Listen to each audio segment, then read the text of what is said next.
Un paralítico de nacimiento se había levantado y estaba dando saltos de júbilo, pero a los líderes religiosos, a los saduceos, a los sacerdotes en aquel lugar, no les gustaba para nada lo que estaba pasando. No querían que Pedro y Juan estuviesen hablando de Jesús, porque ellos no creían en la resurrección que estos hombres estaban predicando. Así que proceden a arrestarlos y los llevan ante el Sanedrín, el cual era un consejo de líderes judíos. Se encontraban los principales entre el grupo religioso y estaban allí Pedro y Juan frente a ellos. Allí empiezan a interrogarlos y les dan una orden. Y la orden es que deben callar, que deben dejar de hablar, que deben dejar de predicar acerca de Cristo, acerca de Jesús.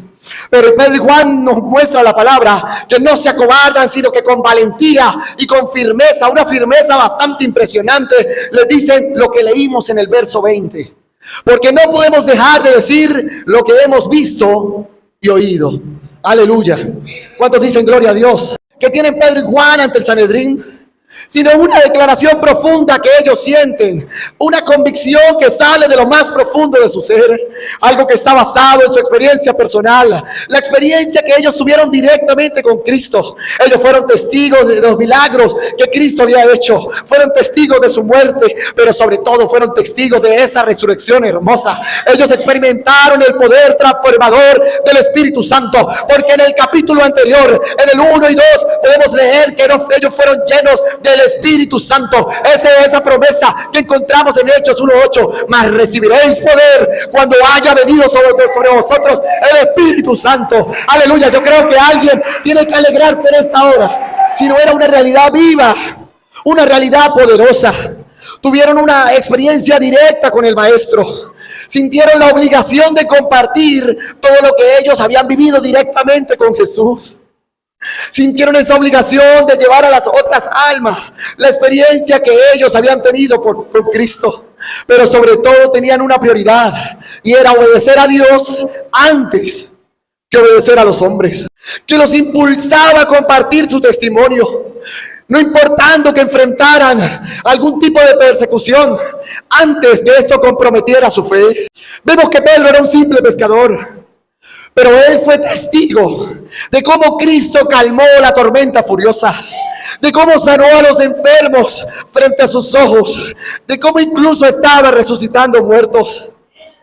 O podemos ver el caso de Juan, aquel discípulo amado, escuchando a los pies del Maestro las enseñanzas de Jesús, enseñanzas sobre perdón, enseñanzas sobre amor, enseñanzas sobre misericordia, presenciando la agonía que tuvo en la cruz. A Pedro y Juan tuvieron con el Señor.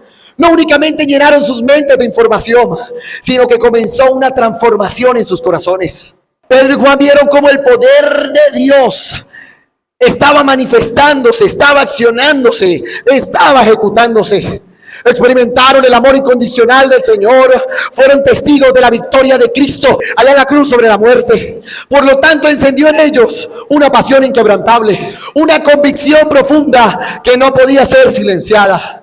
Pedro y Juan ya no eran los mismos hombres, ya no eran los hombres temerosos que huyeron cuando Jesús fue arrestado, sino que ahora estaban llenos del Espíritu Santo y por lo tanto eran testigos valientes. Estaban dispuestos a enfrentar cualquier tipo de oposición, cualquier tipo de peligro, con el único fin de compartir la verdad que habían experimentado. Y es que la transformación de Pedro y de Juan fue un testimonio del poder de Cristo para cambiar las vidas. La convicción, un ejemplo inspirador para todos nosotros. Y es que yo sé que alguien está entendiendo esto en esta hora. Y hay un poder que viene de lo alto, que puede transformar vidas, que puede ingresar en nosotros una convicción para que no neguemos a Cristo. No se trata únicamente de conocer datos bíblicos. ¿Cuántos tienen fe en el Señor? ¿Cuántos tienen fe en el Señor? Bueno, la fe no se trata o no se mide por el conocimiento que usted y yo tengamos de la palabra de Dios. La fe en Jesús no se mide por cuántas veces asistamos a la semana a los servicios. La fe en Cristo es una relación viva. ¿Cuántos dicen amén? La fe en Cristo es una relación viva. Es cuando experimentamos el amor de Dios, cuando experimentamos el perdón de Dios, cuando experimentamos o sentimos que Dios es nuestra guía en nuestro día a día. es hablar con Él en oración, es escuchar su voz por medio de la lectura de la palabra, pero sobre todo es sentir su presencia en nuestros corazones. Hermanos, cuando la fe se convierte en una relación personal con Dios, absolutamente todo en nuestra vida cambia. Ya no se trata de seguir reglas, ya no se trata de seguir rutinas, porque usted y yo no somos religiosos. El justo por la fe vivirá. Y es que yo creo que en la iglesia de Tariba no hay ningún religioso, sino somos personas que hemos tenido un encuentro real con el Señor y ha sido ese cambio, esa transformación que el Señor ha depositado. Cuando tenemos una relación con Dios, Él se convierte en nuestro amigo. Él se convierte en nuestro mejor consejero. Él se convierte en alguien cercano. Su amor nos transforma, su gracia nos sostiene, su Espíritu Santo nos guía. Oh, hay alguien en esta hora que ha sentido la transformación de Dios. Esa relación personal con Dios es la que nos da la convicción inquebrantable que tuvieron Pedro y Juan en aquella época, ya que se arriesgaron a todo por el simple y llano hecho de compartir su fe con valentía, con coraje, con alegría, con devoción. Y en la palabra de Dios encontramos ejemplos de jóvenes que marcaron una diferencia con el simple hecho de compartir su fe. ¿Cuántos han leído la historia de David? Un joven pastor de ovejas, un pastor insignificante, se enfrentó a un temible, a un gigante. Se enfrentó a Goliat, un adolescente que no tenía experiencia alguna en la guerra, pero estaba armado con una honda y 5 piedras. Estaba armado con la presencia de Dios. Este jovencito estaba desafiando al guerrero más fuerte que tenían los filisteos. Pero es que la fuerza, la fortaleza de David no provenía de su fuerza física, sino que provenía de una profunda confianza que él tenía en el Dios que usted y yo hemos creído. Y es que David le dice a Goliat: tú vienes con espada, lanza y jabalina, mas yo vengo contra ti en el nombre de Jehová de los ejércitos. Y es que la fe de David le ayudó a superar el miedo. La fe de David le permitió derrotar al gigante, demostrando que Dios puede usar a los jóvenes para hacer grandes cosas. Aplauda el nombre de Jesús. No se trata, o no se trató en aquel momento, de tener músculos o tener experiencia previa en la guerra, sino de la confianza que él dispuso en Dios. Porque cuando confiamos en Dios, podemos superar cualquier obstáculo que se nos presente al frente, sin importar cuán grande parezca. Estamos hablando de un gigante que medía más de 3 metros. Y probablemente David era de mi estatura, era de baja estatura. La Biblia nos muestra que era pequeño, pero se estaba enfrentando a aquel gigante, un gigante temido por todos los israelitas. El hombre más fuerte de todos los filisteos estaba siendo derrotado por un joven pequeño, pero que tenía una convicción profunda en el Señor, pero tenía una confianza profunda en el Dios de su salvación. Aleluya. Y a pesar de la presión que ejerció el rey Nabucodonosor, el cual quería que ellos abandonaran sus creencias, ellos se mantuvieron firmes. Se negaron a comer de la comida del rey, una comida que había sido sacrificada o ofrecida a los ídolos. Pero ellos estaban convencidos de que había un Dios todopoderoso que los cuidaría. Inclusive cuando el rey les amenaza con arrojarlos a un horno de fuego, la respuesta de Daniel fue valiente. La respuesta de Daniel fue clara. He aquí nuestro Dios a quien servimos puede liberarnos del horno de fuego ardiendo, y de tu mano, oh rey, nos librará. Y si no, sepas que no serviremos a tus dioses, ni tampoco adoraremos la estatua que has levantado. Y es que eran unos jóvenes valientes, jóvenes fieles, que demostraron que la fe verdadera no se compromete, incluso ante la adversidad, incluso ante los problemas, incluso ante las dificultades. Jóvenes, podemos mantenernos firmes en nuestras creencias, aleluya, sin importar las consecuencias. Un joven discípulo de Pablo, un joven pastor, salió al ministerio, jovencito, pero recibió un consejo importante de parte de su mentor, de parte de Pablo, y era no dejar que su juventud fuera un obstáculo para servir a Dios. En 1 Timoteo 4:2 encontramos: ninguno, y quiero que los jóvenes presten atención a este versículo, ninguno tenga en poco tu juventud, sino sea ejemplo de los creyentes en palabra, conducta, amor, espíritu, fe y pureza. Y es que Timoteo tomó ese consejo. Timoteo sirvió en la iglesia con fidelidad, demostrando que la edad no es impedimento para servir a Dios. La edad no es impedimento para ser usado por Dios. Él puede hacer de cada uno de los jóvenes de esta congregación grandes cosas, sin importar la edad. Yo creo que son pocos los que están creyendo. Son pocos los que están creyendo el potencial que los jóvenes tienen. Pero gloria a Dios por los que creen. Gloria a Dios por los que creen que hay jóvenes con un potencial grande, dispuestos a ser usados por Dios. Los jóvenes no deben permitir ser menospreciados por ser jóvenes, sino por el contrario, deben ser ejemplo de fe, de cómo se sirve a Dios con todo el corazón. ¿Y por qué he traído esta palabra hoy a esta congregación? Porque es necesario que los jóvenes hablen, digan, prediquen lo que han visto y lo que han oído. Las grandes maravillas que el Señor ha hecho con sus vidas, las grandes proezas que el Señor ha hecho con ellos. Pero en muchas ocasiones, mis hermanos, para los jóvenes es difícil compartir la fe, compartir esto en lo cual hemos creído. Hay un miedo que es real y es el miedo al rechazo. ¿Qué pensarán mis amigos en el liceo cuando yo les hable de Jesús? ¿O qué pensarán mis compañeros de la universidad cuando yo les predique del evangelio? ¿Será que me van a ver como alguien raro? ¿Será que me van a ver como alguien anticuado? Y es que la presión social, mis hermanos, juega un papel bastante importante. En un mundo donde la opinión de los demás parece que tiene mucho peso, el qué dirán, es fácil que sintamos que la fe que usted y yo estamos viviendo no encaje con lo de afuera. Y a veces, por mucha intención que tengamos de compartir el evangelio, no sabemos cómo empezar la conversación. Tengo a alguien al lado, pero yo no sé qué palabras usar. No sé cómo compartir lo que he visto y he oído. ¿Cómo puedo responder las preguntas difíciles que aquel amigo me presente? Y es que la incertidumbre empieza a paralizarnos. Hay un temor a ser juzgados si verdaderamente estoy haciendo lo correcto. Pero mis hermanos, compartir la fe no se trata de tener todas las respuestas. Compartir la fe no se trata de ser perfectos, sino se trata de compartir su historia, la historia que usted tiene con Cristo, la experiencia que usted tiene por vivir este evangelio, de contar lo que el Señor ha hecho en su vida. Aplauda el nombre de Jesús. Realmente los saduceos y los sacerdotes se sentían amenazados por el mensaje que Pedro y Juan estaban dando. El discurso de Pedro estaba amenazando a los religiosos de la época.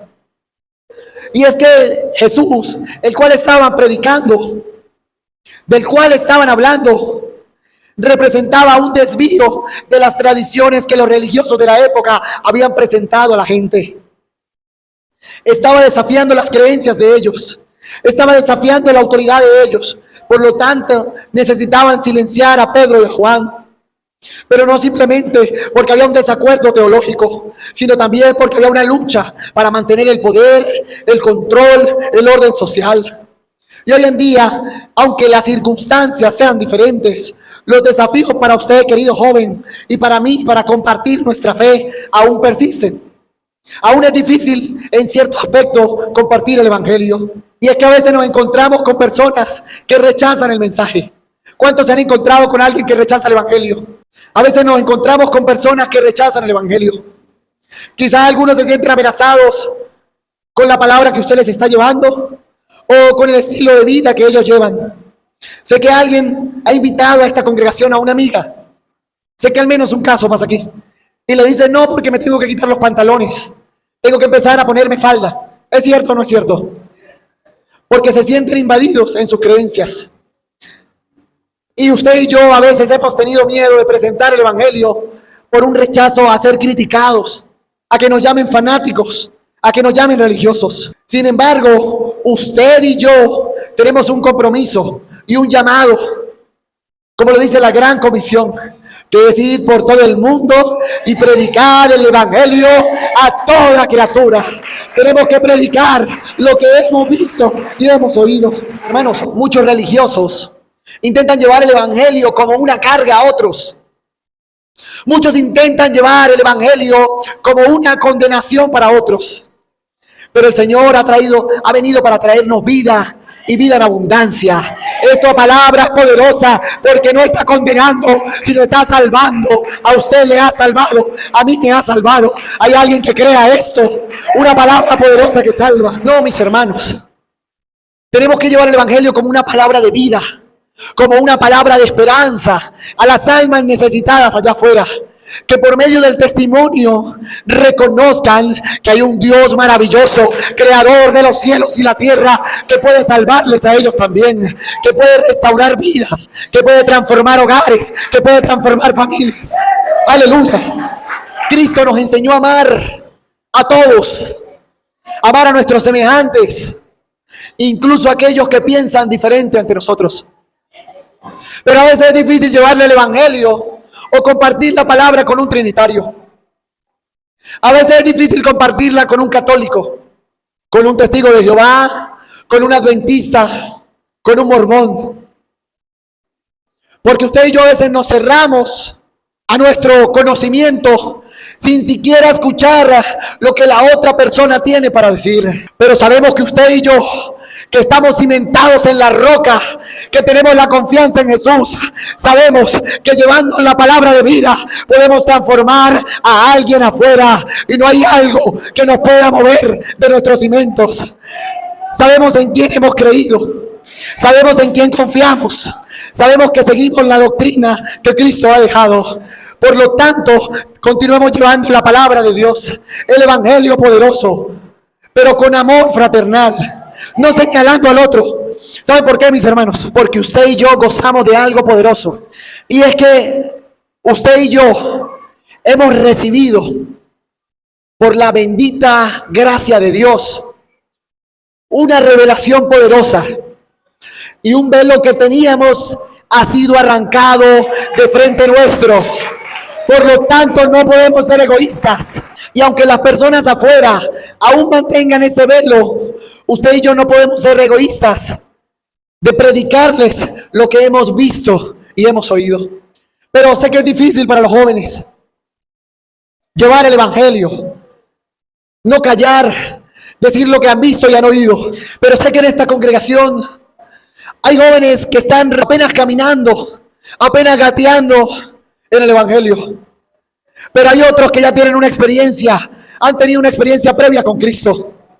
Y pueden guiar no solo a esos jóvenes, sino los ancianos, los líderes de la iglesia, a aquellos jóvenes que apenas están caminando.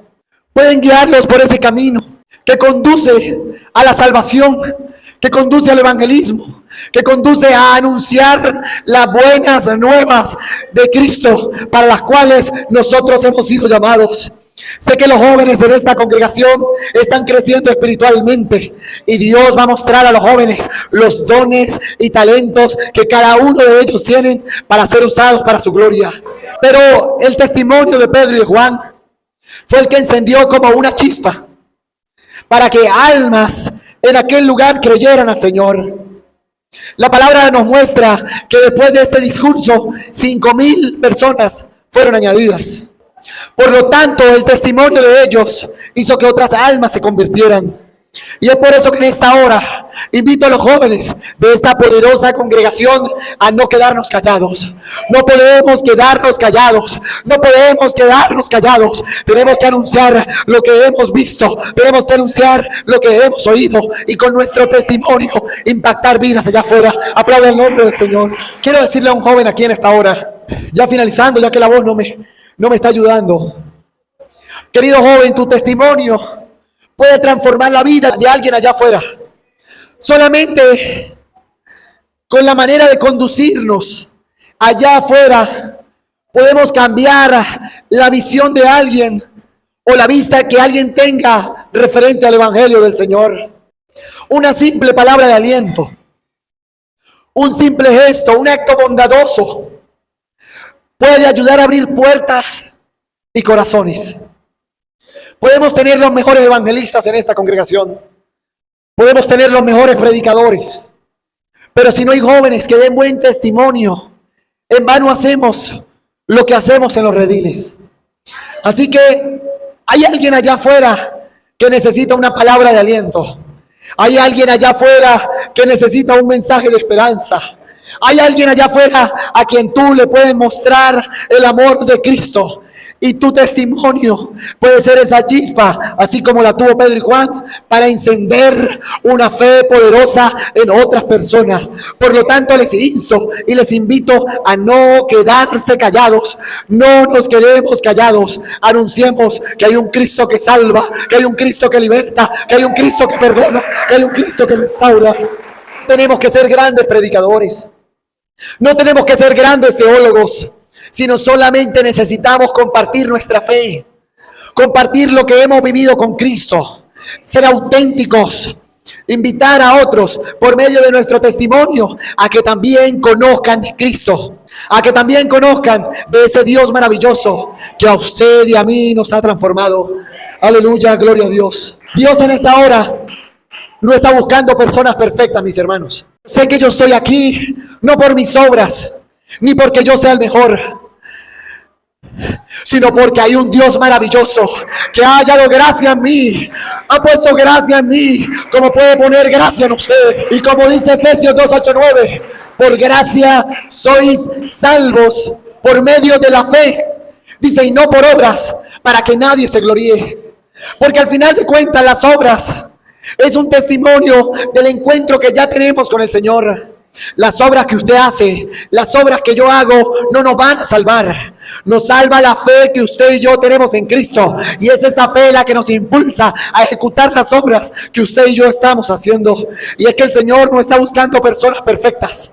En esta hora el Señor está buscando personas dispuestas. Dispuestas, aleluya. Así que, querido joven, Dios quiere usarte para marcar la diferencia en la comunidad, en el colegio, en el liceo, en la universidad. Dios quiere hacer cosas extraordinarias a través de ti. Solamente necesitamos compartir a ese Cristo maravilloso. Necesitamos pedirle a Dios valentía para poder compartir el evangelio al que tenemos al lado. Así que les invito a ponerse en pie. Y pido a algún joven valiente, algún hermano valiente que en este momento desee pasar a este altar. Yo he dispuesto de su corazón para anunciar tu santa palabra, oh Jesús. Llénale de valentía, Señor. Abre su boca, precioso Dios, y llénala con palabras para cuando estén predicando la buena nueva de salvación, Señor. Seas tú hablando a los amigos, seas tú hablando a las diferentes almas, precioso Dios. Úsales en gran manera, Señor Jesús. Usa, Señor. Derrama poder de lo alto, Señor. Derrama de tu Espíritu Santo, Dios, sobre cada hermano. Levanta evangelistas, precioso Dios. Levanta evangelistas en este lugar, Señor Jesús. En el nombre poderoso de Jesús. Aleluya. Gloria a Dios.